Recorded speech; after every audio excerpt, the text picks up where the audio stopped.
Hello, I'm Division Chief of Community Risk Reduction for Harris County ESD 48. Today I would like to talk to you about the Home Safety Survey, and one of those key points is dryer safety. Part of dryer safety is being sure that your dryer vent is cleaned annually. A leading cause of an appliance fire in a home is a dryer that has buildup or backup of lint in the exhaust tube leading out of the home. A lot of times, people replace their dryer because it becomes less efficient. In reality, the problem still may exist because there's a buildup or a backup of lint in the exhaust tube. Some other important safety tips is never leave your dryer unattended.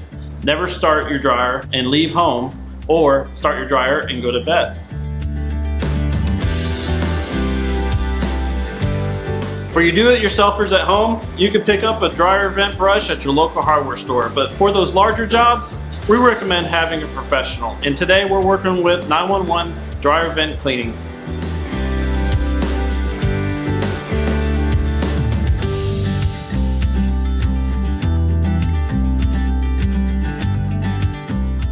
Every home is different based upon a way we clean. On this home here, we're doing wash and dryer is actually on the second floor. We will go upstairs, pull the dryer away from the wall. At that point, visually inspect the whole dryer vent, the actual back of dryer, and look and see how much lint we have back there. Access to the actual attic area, and then we actually look at the vent pipe up there and make sure that's all fine. We look at the rooftop vent.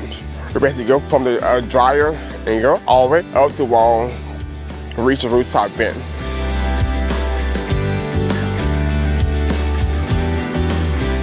Once at the rooftop vent, I basically go the opposite way and go down the wall and make sure the whole vent is then cleaned out.